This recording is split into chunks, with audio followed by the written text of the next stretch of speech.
আমরা আজকে বাংলাদেশের গণতন্ত্রের মুক্তির লড়াইয়ে শহীদ একজন মহৎ মানুষের স্মৃতির প্রতি শ্রদ্ধা জানাতে তার পরিবার পরিজনদেরকে সহমর্মিতা জানাতে এসেছি। সাধ্য মতো তাদের পাশে দাঁড়ানোর জন্য আমরা আজকে এসেছি। আপনারা শুনেছেন যে আমাদের নেতা দেশনায়ক তারেক রহমানের নির্দেশ ক্রমে আমরা বিএনপির পরিবার নামের যে সংগঠনটি যার আহ্বায়ক আতিকুর রহমান রুমন এখানে উপস্থিত, তারা সারা দেশে বিভিন্ন এলাকায় এর আগেও যারা শহীদ হয়েছিলেন তাদের পরিবারকে সহায়তা করেছেন, এই সাম্প্রতিক জুলাই আগস্টের আন্দোলনে যারা শহীদ হয়েছেন তাদেরও সহযোগিতা করার চেষ্টা করছেন। আমরা বিএনপির পক্ষ থেকে তাদের ধন্যবাদ জানাই। আমার একটা ধারণা ছিল, আমি তো বৃহত্তর ময়মনসিংহেরই একজন সন্তান, আমার বাড়ি জামালপুরে। অনেক দূরে আসছি আমরা একজন মানুষের প্রতি শ্রদ্ধা জানানোর। আমার বয়স ৭৭ হয়েছে, আমার মেরুদণ্ড অপারেশন আছে, সেই অবস্থায় আসলাম যে একটা শহীদের প্রতি আমরা শ্রদ্ধা জানাবো। এখানে আপনাদের অমুক ভাই আর তুমুক ভাইয়ের স্লোগান শোনার জন্য আমরা আসি নাই।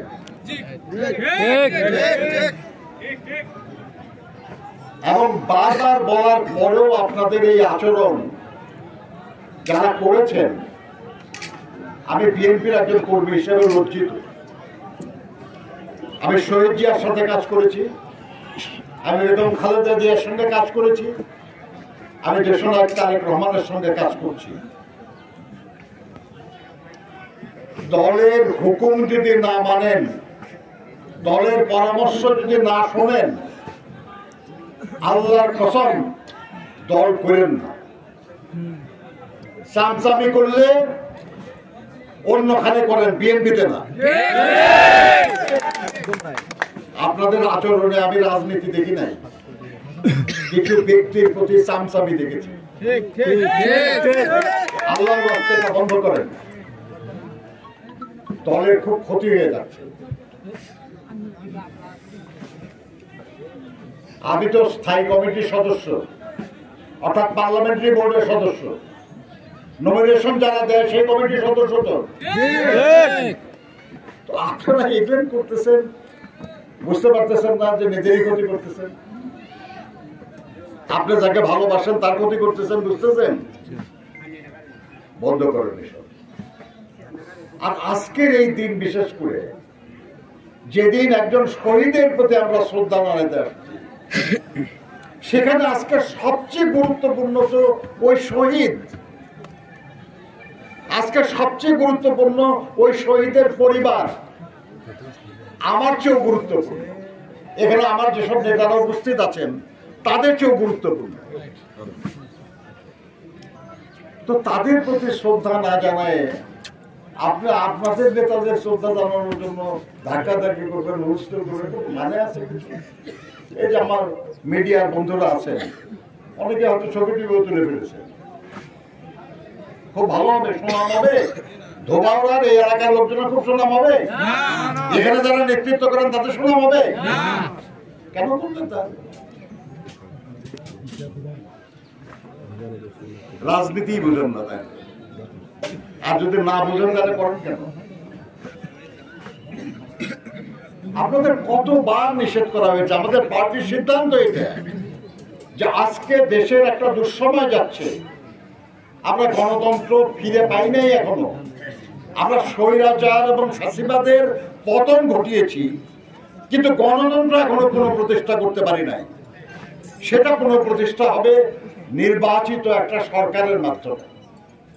যখন এই দেশের মানুষ নির্বিঘ্নে ভোট দিতে পারবে, এবং তাদের ভোটে একটা সরকার প্রতিষ্ঠিত হবে, তখন আমরা বলতে পারবো যে দেশে গণতন্ত্র পুনঃপ্রতিষ্ঠিত হয়েছে।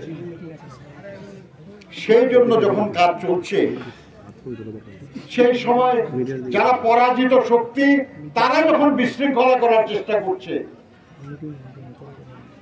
সেই সময় আরো যারা বিশৃঙ্খলা করে তাদেরকে আমাদের লোক মনে হবে না ওই পরাজিত শক্তির মনে হবে? তাহলে কি করতেছেন আপনারা? বন্ধুরা আমার,